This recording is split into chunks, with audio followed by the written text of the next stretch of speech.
Muy buen día, estimados estudiantes de la Universidad Nacional Abierta de Distancia, de manera particular del curso de Epistemología. Algunas ideas sobre argumentación científica para conversar en una primera instancia con estudiantes. Definitoria de argumentación y argumentación científica. Intento de persuadir racionalmente al otro de la validez de determinada conclusión. La argumentación científica se basa en una lógica impecable y su fidelidad a los hechos empíricamente observables. Argumentación científica. Para ello vamos a tener en cuenta algunos títulos. 1. Argumentación-explicación. 2. Estructura interna de una argumentación. 3. Evidencia probatoria y objeciones. Y por último, desarrollo de la argumentación. Argumentación y explicación. Argumentación entendida como un grupo de proposiciones, entendidas como premisas, donde una de ellas, que es puesta en debate, se sigue lógicamente de las otras, mediadas por un conjunto de reglas determinadas y aceptadas con anterioridad, que proveen sustento para la validez de aquella.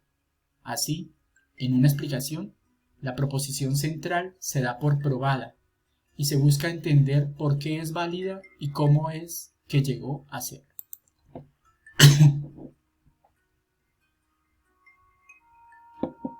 Estructura interna de una argumentación. En la lógica formal clásica, una argumentación o demostración es normalmente de tipo deductivo, un silogismo, con tres partes esenciales: una tesis o conclusión, un fundamento general, entendido como premisa mayor, y un fundamento particular, premisa menor, que vincula los dos elementos anteriores para demostrar la tesis o conclusión. Sin embargo, no toda argumentación es de tipo inductivo. Pueden encontrarse de otros tipos, pero de ello hablaremos en otra ocasión. Pongamos un ejemplo para acercarnos un poco a esta estructura interna de una argumentación. Este es el ejemplo más clásico con los que estudiamos filosofía. Premisa mayor: todos los hombres son mortales. Premisa menor: Sócrates es hombre. Conclusión: Sócrates es mortal. Veamos esta estructura interna de esta argumentación, de este silogismo, en símbolos. En símbolos, esto podría leerse de la siguiente manera: M entendido como el término medio, es decir, hombre. P entendido como el término mayor, es decir, mortal. Y S entendido como el término menor, es decir, Sócrates. Así, la argumentación sería: premisa 1,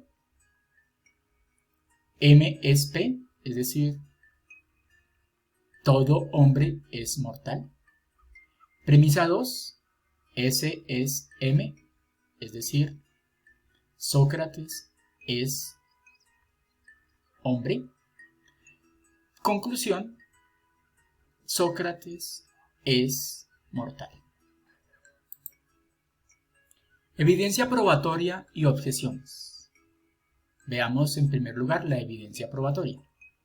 Toda afirmación o tesis es una argumentación expositiva. Debe ser sustentada con evidencias o pruebas.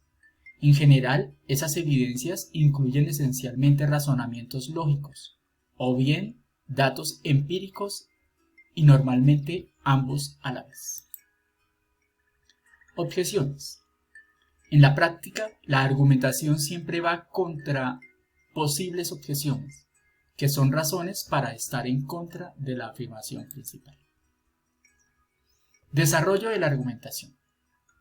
Toda argumentación implica un conjunto de argumentaciones parciales subordinadas, expresadas en la exposición y sustentación de ideas o proposiciones sumamente simples, que componen lo que en un texto escrito llamamos párrafos, en donde de manera general es posible distinguir una tesis o una idea principal con sus respectivas ideas complementarias, conocidas como argumentos que soportan la tesis, o ideas secundarias.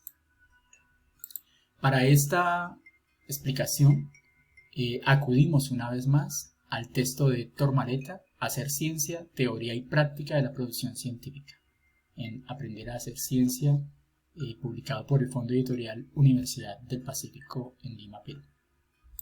Estimados estudiantes, muchas gracias por su escucha.